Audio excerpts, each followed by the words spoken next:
Assalamualaikum warahmatullahi wabarakatuh. Halo teman-teman, apa kabar? Pada kesempatan kali ini saya akan membahas tentang sejarah Kerajaan Banten. Kerajaan Banten atau Kesultanan Banten adalah salah satu kerajaan Islam yang pernah berjaya di tanah Pasundan, tepatnya di Banten. Kerajaan ini memiliki citra yang tak bisa dipandang sebelah mata. Hal ini dikarenakan kerajaan tersebut berperan penting dalam proses penyebaran Islam di Pulau Jawa. Sejarah Kerajaan Banten. Wilayah Banten sudah diketahui keberadaannya sejak awal abad ke-14 Masehi. Sejarah Kerajaan Banten bermula dari adanya pelabuhan di pesisir pantai Pulau Jawa bagian barat yang ramai disinggahi kapal-kapal dagang besar dari berbagai penjuru Nusantara. Tak terkecuali peristiwa pendaratan bangsa Eropa melewati jalur laut barat Pulau Jawa yang menjadi kisah awal tragedi penjajahan di Indonesia. Mulainya kisah sejarah Kerajaan Banten ditandai dengan kedatangan para saudagar dan pedagang Muslim di wilayah Banten pada tahun 1524 hingga 1525. Pada tahun yang sama, seorang sultan dari Kesultanan Cirebon bernama Sultan Syarif Hidayatullah atau Sunan Gunung Jati dan anaknya Sultan Maulana Hasanuddin mendarat di pelabuhan. Tujuan kedatangan mereka bersama pasukan Kesultanan Cirebon dan Kesultanan Demak adalah untuk merebut wilayah Banten Girang dari Prabu Pucuk Umum. Yang perebutan wilayah Banten Girang akhirnya berhasil didapatkan Sunan Gunung Jati pada tahun 1526. Banten Girang berada di bawah Sultan Cirebon, dipimpin oleh Sultan Maulana Hasanuddin atau Sultan Hasanuddin sejak tahun 1526 hingga 1552. Sultan Hasanuddin menjabat sebagai kadipaten atau setara gubernur wilayah Banten Girang. Sejak perebutan wilayah Banten Girang itulah sejarah Kerajaan Banten yang sesungguhnya dimulai.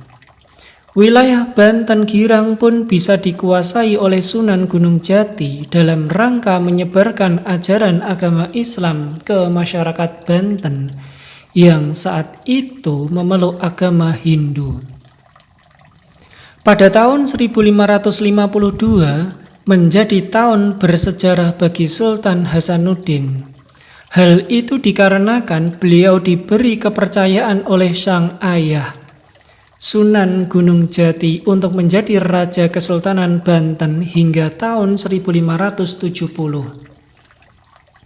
Pengangkatan Sultan Hasanuddin menjadi raja juga menandakan bahwa Kesultanan Banten merupakan kerajaan Islam setelah beralihnya kekuasaan dari Kerajaan Demak. Banyak yang beranggapan bahwa Kerajaan Banten didirikan bukan oleh Sultan Hasanuddin. Meskipun Sultan Hasanuddin merupakan raja pertama di Kesultanan Banten, sebagian ahli sejarah Islam berpendapat bahwa pendiri Kerajaan Banten adalah Sunan Gunung Jati. Kesultanan Banten di bawah pimpinan Sultan Hasanuddin berhasil menguasai dua sisi selat Sunda. Selain itu, beliau membuat Banten menjadi pusat perdagangan terbesar di Nusantara. Menurut catatan seorang sejarawan Portugis, Kesultanan Banten lebih ramai dikunjungi untuk tempat bersandarnya kapal-kapal dagang besar dari berbagai negara. Semenjak Banten dan Sunda Kelapa atau Batavia yang dikuasai oleh pengaruh kerajaan aliran Islam. Silsilah Kerajaan Banten. Dalam sejarah Kesultanan Banten, Sistem pemerintahan dipimpin oleh seorang raja atau sultan yang masih mempunyai hubungan dengan Kesultanan Demak. Sebagai kerajaan Islam paling berpengaruh pada masanya, Banten dipimpin oleh sultan-sultan yang terkenal dengan perannya dalam penyebaran ajaran agama Islam. Berikut adalah silsilah kerajaan Banten dengan susunan nama sultan yang pernah berkuasa. Sultan Syarif Hidayatullah. Beliau lebih akrab dipanggil dengan nama Sunan Gunung Jati. Sebenarnya beliau tidak pernah menjabat sebagai Sultan Kesultanan Banten, tetapi Sunan Gunung Jati punya peran besar dalam terbentuknya kerajaan Islam terpandang tersebut. Sehingga nama beliau masuk ke dalam sejarah sebagai pendiri kerajaan Banten. Sultan Maulana Hasanuddin. Beliau lebih akrab dipanggil Sultan Hasanuddin yang merupakan putra dari Sunan Gunung Jati.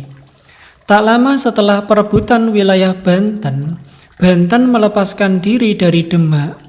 Hampir bersamaan dengan kejadian tersebut, Sunan Gunung Jati mengangkat Sultan Hasanuddin menjadi Raja Kesultanan Banten pertama.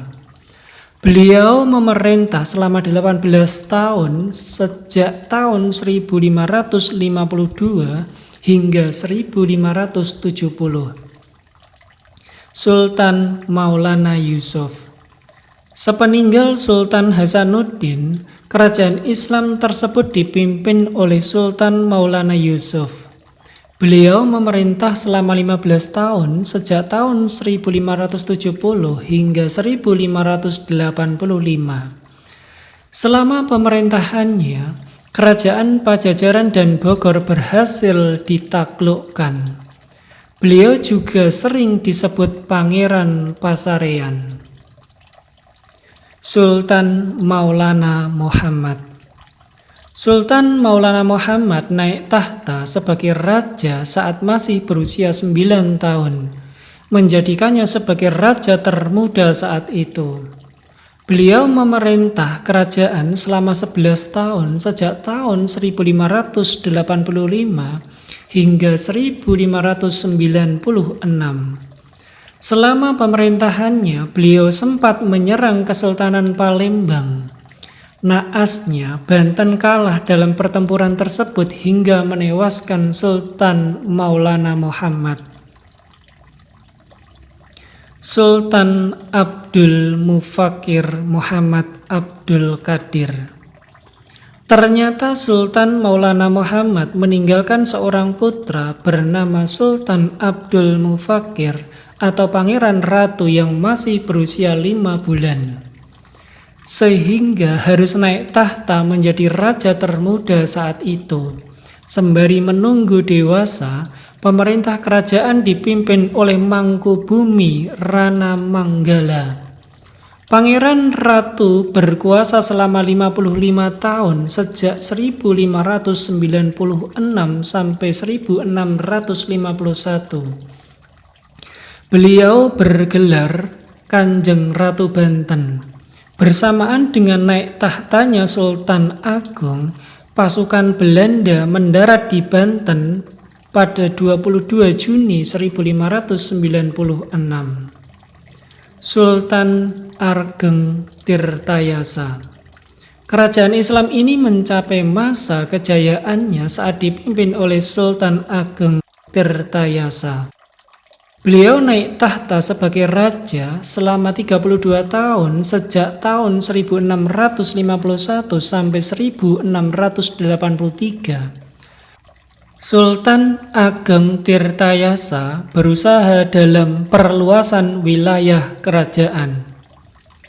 Karena keinginannya dalam memperkuat kerajaannya, beliau mengangkat putranya, Sultan Abdul Qohar atau Sultan Haji, untuk menjadi raja pembantu untuk membantu usaha sang ayah dalam penguatan kerajaan. Namun diketahui bahwa Sultan Haji adalah penyebab pecahnya perang saudara di Kesultanan Banten karena menyerang kerajaan yang dibantu oleh pasukan Belanda pada tahun 1683. Sultan Ageng Tirtayasa tertangkap dan diasingkan ke Batavia hingga wafat pada tahun 1691. Sultan Abu Nasr Abdul Qahar. Sejak penangkapan Sultan Ageng Tirtayasa, Sultan Abdul Qahar atau Sultan Haji naik tahta menjadi raja kerajaan Banten selama 4 tahun, sejak tahun 1683 hingga 1687. Selama pemerintahannya, banyak peristiwa yang menjadi pemicu keruntuhan kerajaan Banten. Hal tersebut diakibatkan ulahnya sendiri yang malah bersekutu dengan Belanda yang secara jelas ingin menguasai Nusantara. Lokasi Kerajaan Banten. Jika dilihat dari peta penyebaran kerajaan yang ada di Indonesia, lokasi Kerajaan Banten berada di Provinsi Banten. Namun wilayah kekuasaan kerajaan tersebut mencapai seluruh bagian Lampung dan sebagian wilayah selatan Jawa Barat. Tak heran, karena luasnya wilayah kekuasaannya, Kesultanan Banten menjadi penguasa jalur pelayaran sekaligus perdagangan di Selat Sunda. Masa kejayaan Kerajaan Banten. Jika membahas masa kejayaan Kerajaan Banten, maka akan membahas salah satu raja bernama Sultan Ageng Tirtayasa. Beliau berkuasa sejak tahun 1651 hingga 1683. Mempunyai peran besar dalam sejarah Kesultanan Banten. Momen naik tahtanya sebagai raja bersamaan dengan kedatangan pasukan Belanda ke Nusantara melewati Banten. Sultan Ageng Tirtayasa berusaha mencegah Belanda masuk ke wilayah Nusantara untuk membentuk VOC. Beliau berjuang secara maksimal karena kerajaannya mendapat akibat negatif karena perlakuan Belanda. Belanda memblokade kapal-kapal dagang yang akan menuju wilayah Banten. Tak hanya itu, masa kejayaan Kerajaan Banten terjadi saat Banten berhasil memonopoli perdagangan lada di wilayah Lampung. Perlu diketahui bersama bahwa Lampung dikuasai oleh Banten untuk mendapatkan kekayaan alam berupa lada yang melimpah. Sehingga Banten merupakan kerajaan multi etnis yang berkuasa dalam sektor perdagangan di Nusantara. Keruntuhan Kerajaan Banten. Diketahui keruntuhan Kerajaan Banten bermula ketika terjadi perang saudara antara Sultan Ageng Tirtayasa dengan Sultan Haji perihal perebutan kekuasaan kerajaan. Sultan Haji yang saat itu menjabat sebagai raja pembantu Sultan Ageng Tirtayasa ternyata bersekutu dengan Belanda. Mengetahui hal itu, Sultan Ageng Tirtayasa merasa kecewa dengan Sultan Haji sehingga tega mencabut jabatan penting putranya. Sultan Haji merasa marah karena keputusan sang ayah. Hingga akhirnya beliau meminta bantuan Belanda untuk menyerang kerajaan. Perang saudara dimenangkan oleh Sultan Haji yang dibantu oleh Belanda. Sultan Ageng Tirtayasa ditangkap dan diasingkan ke Batavia pada 14 Desember 1683. Untuk melanjutkan pemerintahan kerajaan, Sultan Haji naik tahta sebagai raja menggantikan sang ayah yang dia hianati karena keegoisannya.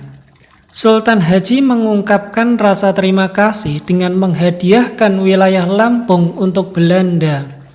Namun ternyata tindakan itulah yang menjadi pemicu keruntuhan Kerajaan Banten.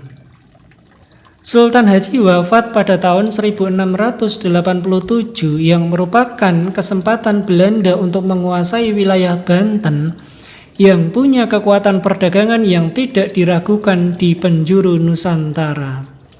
Banten berkuasa penuh dengan pemerintahan Banten. Sejak saat itulah pengangkatan Raja Kesultanan Banten harus melalui persetujuan Gubernur Jenderal Hindia Belanda di Batavia. Tanda-tanda keruntuhan kerajaan semakin terasa ketika pada satu raja yang tidak menuruti perintah Hindia Belanda untuk memindahkan ibu kota Banten ke Anyer. Peristiwa tersebut terjadi semasa pemerintahan Sultan Muhammad bin Muhammad Muhyiddin Zainus Salihin, sehingga beliau menjadi raja terakhir Kesultanan Banten, dan pada tahun 1813 kerajaan Islam berpengaruh tersebut runtuh. Peninggalan Kerajaan Banten. 1. Istana Keraton Surosowan. Tempat tersebut digunakan sebagai tempat tinggal Sultan Banten dan pusat pemerintahan kerajaan. Istana Kerajaan Banten dibangun pada tahun 1552. Saat ini sudah bisa dilihat lagi wujud bangunannya. Kita hanya bisa melihat reruntuhan bangunan dan kolam pemandian putri kerajaan. 2. Istana Keraton Kaibon. Serupa dengan Keraton Surosowan, Keraton Kaibon digunakan sebagai tempat tinggal Ibu Sultan Saifuddin, Bunda Ratu Aisyah. Saat ini bangunan keraton hanya berupa reruntuhan diakibatkan peristiwa penyerangan Belanda ke Banten pada tahun 1832. 3. Masjid Agung Banten. Salah satu peninggalan Kerajaan Banten yang masih kokoh berdiri hingga saat ini adalah Masjid Agung Banten. Lokasinya berada di Desa Banten Lama, Kasemen, Banten. Bangunan yang berdiri sejak tahun 1652 ini menjadi salah satu masjid tertua di Indonesia. Arsitekturnya yang begitu unik untuk sebuah masjid dapat kita lihat pada menara masjid yang menyerupai mercusuar dengan atap seperti pagoda Cina. Selain itu juga terdapat gapura yang mempunyai arsitektur khas Cina. 4. Vihara Avalokitesvara. Meskipun bukan peninggalan Kerajaan Banten yang sesungguhnya, vihara ini juga patut kita ketahui. Kesultanan Banten terkenal dengan budaya toleransinya yang tinggi antar sesama manusia dalam hal keagamaan. Kita bisa melihat bangunan vihara yang masih kokoh berdiri dengan hiasan relief legenda siluman ular putih. 5. Benteng Spellwitz. Benteng ini dianggap sebagai pusat pertahanan maritim kerajaan sejak tahun 1585. Peninggalan Kerajaan Banten ini digunakan untuk bangunan pertahanan dari serangan musuh dan tempat pengawasan aktivitas pelayaran di Selat Sunda. Di sana terdapat mercusuar, beberapa meriam serta terowongan yang tembus ke Istana Keraton Surosowan. 6. Danau Tasikardi. Merupakan danau buatan yang berada di dekat Istana Keraton Kaibon yang dibuat pada tahun 1570 pada masa pemerintahan Sultan Maulana Yusuf. Danau ini berfungsi sebagai sumber mata air kerajaan yang akan dialirkan ke Istana Keraton Kaibon. Selain itu, Danau Tasikardi dimanfaatkan sebagai saluran irigasi untuk beberapa sawah di wilayah Banten. 7. Meriam Ki Amuk. Barang peninggalan Kerajaan Banten yang terakhir adalah meriam yang diberi nama Meriam Ki Amuk. Meriam yang berjumlah 2 buah ini terkenal dengan daya tembak yang besar dengan jarak yang jauh. Meriam ini didapatkan berkat kerajaan yang merampas barang-barang pemerintahan Belanda saat kedua belah pihak dilanda peperangan. Terima kasih telah menyimak tentang sejarah Kerajaan Banten. Semoga bermanfaat dan menambah kecintaan kita terhadap sejarah leluhur masa lampau. Wassalamualaikum warahmatullahi wabarakatuh.